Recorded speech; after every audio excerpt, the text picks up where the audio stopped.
En ce qui concerne la Grèce, donc la partie euh, économique et sociale, est-ce qu'il y a eu une intervention devant le Conseil des Nations Unies euh, dénonçant, entre guillemets, enfin bon, en tout cas, concernant ce qui a été imposé à la Grèce? La deuxième question concerne l'Iran actuellement. Et je n'arrive, enfin, disons que à mon petit niveau, je comprends fort bien que quelque part ils sont poussés à faire une erreur et donc à justifier une intervention le cas échéant, soit par Israël, soit directement par les États-Unis. Enfin, je veux dire qu'ils auraient fait une faute envers Israël ou une faute envers les États-Unis. Donc ça m'inquiète un peu. La troisième chose, c'est concernant votre proposition de remise à plat, en quelque sorte, des attributions de l'ONU et de la place du continent africain, de l'Union africaine. Bon, ça c'est évident que c'est une chose qui est souhaitable, mais autrement, remettant à plat un certain nombre de choses, est-ce qu'on ne risque pas de perdre justement les principes de base? Non, malheureusement, sur la Grèce, à ma connaissance, aucun débat n'a eu lieu à l'ONU. Et alors, je ne sais pas si la Grèce a cherché à le faire, mais dans la situation où elle était, c'était sans doute difficile. Mais en tant que Française, je me dis que ça devrait être le rôle de la France, qui a quand même, malgré tous ses défauts, été l'une des porte-paroles à un certain moment de ce qu'on appelait le tiers-monde. Alors, bien sûr, faut pas enjoliver l'histoire. La France, c'est aussi la guerre d'Algérie, c'est aussi la France-Afrique, etc. Mais je pense là très concrètement au discours de Phnom Penh du général de Gaulle, l'un des derniers discours qu'il a fait lorsqu'il est allé dénoncer la guerre du Vietnam depuis le Cambodge. En s'opposant justement au recours illégal à la force de la part des Nations Unies et en appelant au respect de la souveraineté du Vietnam. Et ça, je ne vois pas Emmanuel Macron le faire, de même que on n'aurait pas vu François Hollande ou Nicolas Sarkozy faire ça. La France a malgré tout une place un peu à part sur la scène internationale, qui est liée à l'histoire. Bon, ça sera un autre sujet de conférence. Hein. Et donc, j'aurais aimé que, dans cette grande tradition, la France porte la question à l'ONU et que la France, par exemple, réclame la soumission des institutions financières internationales au Conseil économique et social de l'ONU. Ça, c'est une revendication qu'on peut porter. Alors sur l'Iran, la question c'est assez mystérieux, cette histoire, dans le sens où on n'arrive pas à comprendre l'intention des États-Unis. La situation est la suivante, c'est que un accord a été trouvé avec l'Iran, parce que vous savez que normalement, tous les pays de la planète doivent signer le traité de non-prolifération nucléaire de 1968. Alors, je précise d'ailleurs que ce traité de non-prolifération prévoit deux choses, qu'effectivement, aucun pays ne doit se doter de l'arme nucléaire, mais aussi que ceux qui sont dotés de l'arme nucléaire doivent désescalader et doivent organiser le désarmement nucléaire. Donc cette partie-là du traité de non-prolifération est en général oubliée par les puissances. Hein. D'accord, les autres pays s'engagent à ne pas se doter de l'arme, mais ceux qui en sont déjà dotés doivent, au nom de la paix et de la sécurité internationale, désescalader. Bon, voilà. Donc l'Iran a commencé à se doter d'un programme nucléaire civil, mais comme chacun le sait, il n'y a pas de frontière étanche entre le nucléaire civil et le nucléaire militaire. Nous, les Français, on est bien placés pour le savoir. Hein. C'est l'une des raisons pour lesquelles la France n'a jamais joué le jeu du traité Euratom. Vous savez, Communauté européenne du charbon et Communauté européenne de l'énergie atomique, signé en 1957, en même temps que le traité CEE. La France l'a torpillé parce que elle craignait de perdre ses secrets du nucléaire militaire.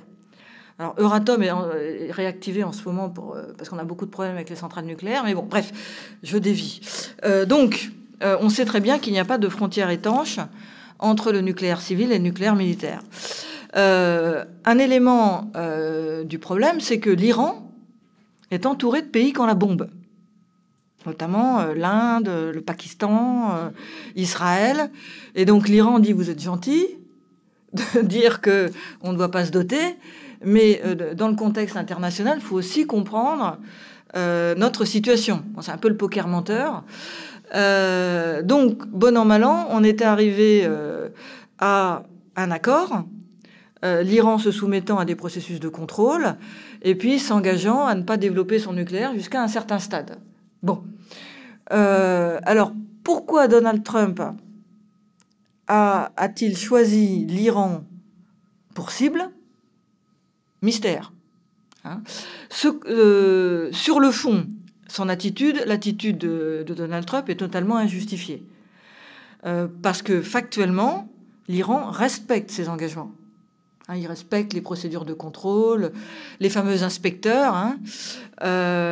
Ils ont du mérite, hein, puisque le dernier pays à l'avoir fait, l'Irak, s'est quand même retrouvé détruit, ramené à l'âge de pierre. Il faut voir un petit peu les messages qu'on envoie aussi. Hein. L'Irak se conforme, il est bombardé. La Corée du Nord ne se conforme pas, elle arrive à ses fins. Donc voilà. Bon. Donc l'attitude des États-Unis ne se justifie absolument pas. Il y a des intentions cachées. On sait que il y a dans le gouvernement américain ce qu'on appelle des faucons, qu'on peut rappeler des vrais. Voilà, aussi. Voilà. Et donc, qui rêvent de faire la guerre comme ça les amuse. Hein, c'est peut-être psychiatrique, il faudrait peut-être qu'ils aillent voir Freud, enfin, des Freudiens. Bon, voilà, ils vont faire la guerre. Bon, voilà. Et malheureusement, face à ça, les Européens, qui sont gardiens, eux aussi, du traité, puisqu'ils en sont signataires, sont quand même très mous. Hein. C'est-à-dire qu'il y a eu des déclarations, mais on est resté quand même mezzo voce, et on n'a pas vu. Alors là, pour le coup, il faudrait un discours de Phnom Penh, c'est-à-dire là, il faudrait grimper à l'arbre. Et non seulement on est resté mezzo voce, mais on est allé jusqu'à admettre l'hypothèse d'une renégociation du traité. Notre président Macron, qui était allé fièrement à Washington en disant qu'il allait inciter Donald Trump à respecter l'accord sur le nucléaire iranien, non seulement n'y est pas parvenu, mais est rentré à Paris en disant finalement, il a peut-être raison, il faudrait peut-être renégocier. Bon, voilà. Donc, vous voyez, quand je vous disais... Alors, ce genre de choses, c'est extrêmement dangereux sur le fond et sur la forme. Sur le fond, parce qu'on risque une guerre, et sur la forme, parce que ça veut dire que la parole donnée n'est pas respectée. Alors, vous ne pouvez pas avoir de relations internationales. C'est aussi pour ça, entre parenthèses, hein, que moi, je ne suis pas une fanatique de Wikileaks. Parce que s'amuser à révéler des télégrammes diplomatiques, ça peut effectivement permettre de révéler des crimes de guerre comme Abu Ghraib, mais ça peut aussi mettre en danger tout système de relations internationales. On a besoin de ce système d'ambassadeurs qui fonctionne sur une part de secret. Heureusement qu'un ambassadeur dans un câble à son ministère peut dire le président de tel pays est un abruti. Heureusement qu'il peut le dire, hein, sans craindre que ça arrive sur la place publique. Bon, bref. Donc voilà, donc on est dans une situation extrêmement dangereuse. Les Européens ne jouent pas le jeu, enfin ne sont pas à la hauteur, ce qui confirme, selon moi, que l'Union européenne n'existe pas politiquement. Mais ça, c'est pas une nouveauté. Hein. Mais plus grave, la France n'existe pas non plus. C'est-à-dire, ça serait l'objet d'une autre conférence, hein, mais au nom de la solidarité européenne, la France ne se prononce pas non plus, alors qu'elle pourrait, en tant que puissance nucléaire, rappeler un certain nombre de choses. Donc peut-être qu'en tant que citoyen, on ne se mobilise pas assez d'ailleurs sur ces questions, hein. Sur une autre conférence de San Francisco, sur l'Iran. Alors, vous émettiez l'hypothèse du risque à refaire une conférence de San Francisco. Oui, je suis d'accord, il y a un risque. Il y a un risque qui tient au fait que le niveau de discussion internationale est quand même très bas. Il est très bas, j'allais dire techniquement, parce qu'il y a très peu de discussions. Et puis il est très bas, j'allais dire, dans son contenu, parce que les dirigeants, enfin ceux qui devraient l'animer, sont, entre nous soit dit, des gens quand même assez médiocres. Hein. On n'a pas des gens de très grande envergure. Ce sont des gens qui n'ont pas de culture historique pour la plupart d'entre eux. Non, alors je parle pas forcément de culture philosophique.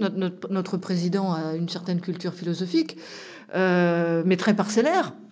Hein, par exemple, il n'est pas très bon sur la philosophie des Lumières, le droit des peuples à disposer d'eux-mêmes, ça a l'air y compris le sien, y compris le droit du peuple français à disposer de lui-même, ça a l'air de complètement lui échapper.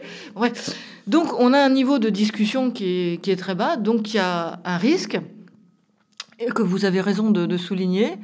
Alors, on peut imaginer deux scénarios, soit de dire, de toute façon, comme on est au bord d'une guerre, et qu'aujourd'hui, il y a un doute sur la règle du jeu, autant prendre le risque de convoquer les gens et de dire, bon, alors, on en est où? Parce que de toute façon, on est rentré dans la zone des tempêtes, hein, on est dans la zone des tempêtes. Et puis, on peut aussi, à minima, dire, si vous n'êtes pas capable d'inventer de nouvelles règles, au moins respectez celles que vous avez écrites en 1945. Et qui, à mon avis, sont extrêmement sages. Hein. C'est-à-dire, la Charte des Nations Unies est très pragmatique. Hein. Elle reconnaît la souveraineté des États. Bon. Donc, pragmatisme. Mais en même temps, elle leur dit, vous devez vous élever au niveau de ce qu'on appelle la sécurité collective. Et pour ça, vous devez travailler dans le cadre d'institutions, ce que ne faisait pas la Société des Nations, dont les institutions étaient faibles. Donc c'est un pragmatisme, mais vivant, constructif.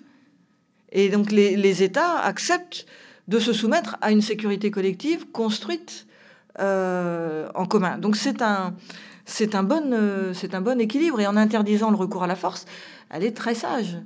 Donc je pense que se mobiliser pour la paix aujourd'hui, qui a longtemps été, notamment du temps de la guerre froide, un peu un exercice convenu, avec nos amis du Parti communiste qui avaient le mouvement pour la paix. Voilà. Bon, en même temps, la paix, qui paye le prix des guerres en premier, hein? Non, mais c'est un peu bête de répéter ça, mais c'est vrai. Qui paye le prix des guerres en premier, c'est les peuples. Hein. Donc, j'allais dire, c'est aussi une revendication de gauche. La paix, c'est une revendication de gauche, c'est une revendication pragmatique. Et on a peut-être depuis rarement été autant en danger depuis 62, hein, depuis la crise des missiles. Hein. On est dans une situation où la paix redevient un objectif central. Je voudrais revenir un peu sur la philosophie un peu des origines de l'ONU, en disant que peut-être que l'ONU en fait a été créée en faisant des impasses sur un tas de choses. Bon, vous avez cité l'économie politique, mais il y a aussi les différences culturelles. Par exemple, je pense que dans la Déclaration universelle des droits de l'homme, on a fait l'impasse sur un tas de choses concernant les femmes, par exemple, l'avortement, tout un tas d'acquis sociaux qui sont intervenus plus tard dans différents pays, à chacun à son rythme.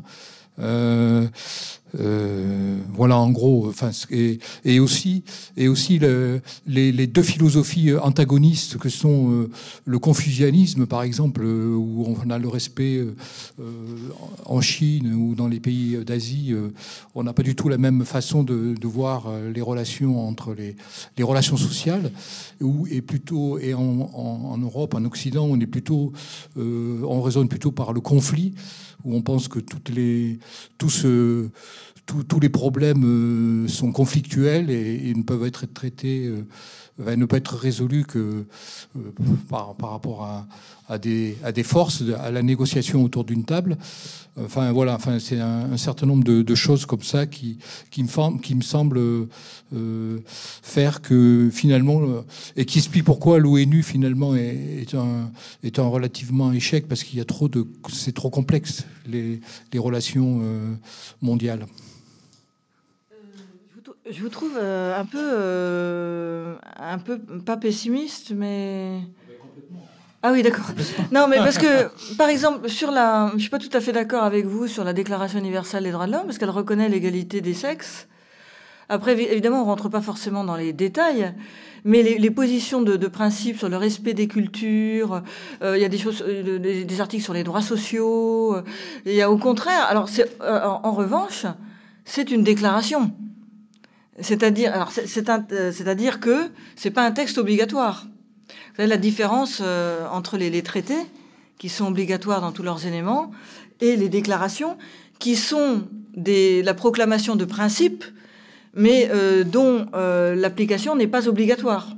Mais sur le fond de la Déclaration universelle des droits de l'homme, je crois qu'au contraire, elle aborde l'ensemble des questions que vous évoquez, les droits culturels, les droits économiques et sociaux, l'égalité des sexes, l'éducation, etc. En revanche, donc c'est une déclaration, et c'est pour ça qu'elle a pu être signée par tout le monde. Parce qu'il y a certains pays qui n'auraient pas accepté. À l'époque, il y a l'Union soviétique et les États-Unis. Hein. Alors, ce qui s'est passé, mais ce qui n'empêche que les principes sont quand même fixés.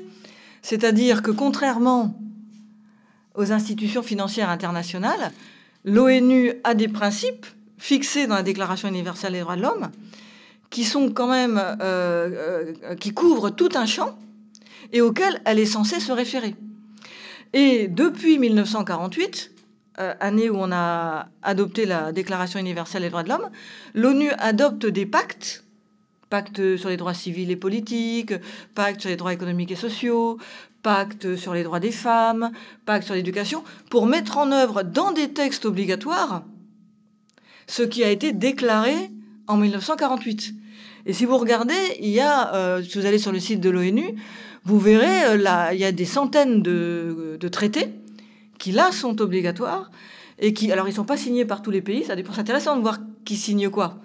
Hein, les États-Unis n'ont évidemment pas signé le pacte sur les droits économiques et sociaux parce qu'ils trouvaient que c'était un truc crypto-soviétique, etc.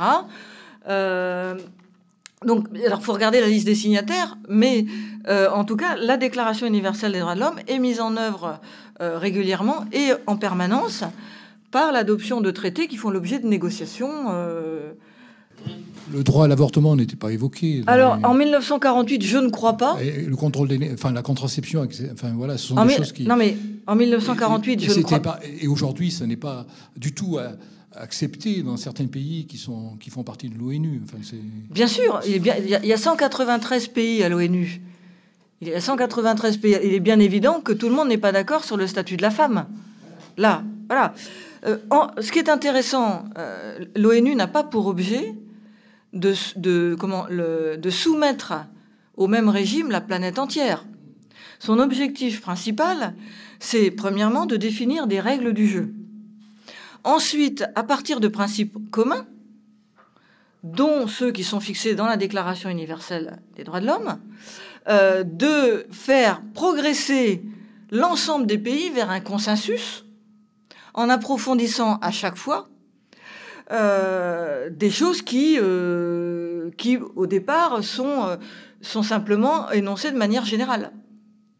Mais dans la Déclaration universelle des droits de l'homme, l'égalité des sexes est fixée. Il est bien évident qu'un pays comme l'Arabie saoudite ne va pas trouver que c'est une bonne idée. Pourtant, ils sont là. Alors, l'Arabie saoudite va accepter la règle parce qu'elle n'est pas obligatoire, ou s'abstenir, etc. Et c'est au niveau des traités, comme le pacte sur les droits civils et politiques, qui, eux, sont obligatoires, qu'on va voir effectivement le choix de chaque pays. Mais dans le cadre des Nations Unies, on essaie de faire avancer tout le monde vers le respect d'un certain nombre de valeurs, bon, sachant qu'il est bien évident que certains pays ne se conformeront pas à tout. Et là, je pensais à... Par exemple, il y a 3 semaines, une résolution du Conseil de sécurité de l'ONU sur la République démocratique du Congo, où, vous savez, il y a une opération de maintien de la paix depuis 1960. C'est la plus ancienne. Voilà. Ça sera un autre sujet de parler du Congo. Et alors, ce qui s'est passé, c'est que la France, avec le Royaume-Uni, et je ne sais plus quel autre pays, a voulu ajouter dans la résolution qui concernait le maintien de la paix une référence aux droits des femmes, et notamment la condamnation du viol comme outil de guerre. Et les États-Unis ont voté contre, en disant que c'était finalement un encouragement déguisé à l'avortement. C'était il y a 3 semaines. Donc, non seulement il faut faire avancer des pays comme l'Arabie Saoudite, mais il faut empêcher certains pays de régresser.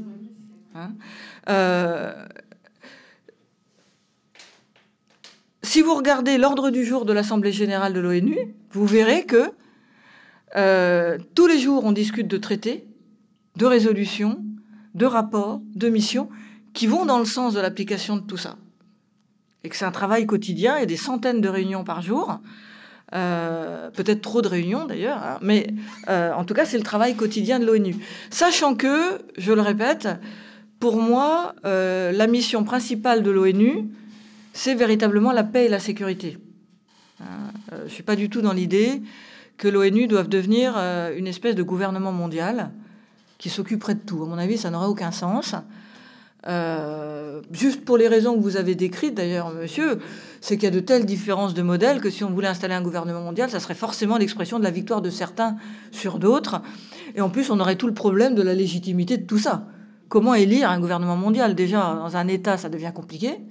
On a des doutes sur la légitimité de nos propres gouvernements.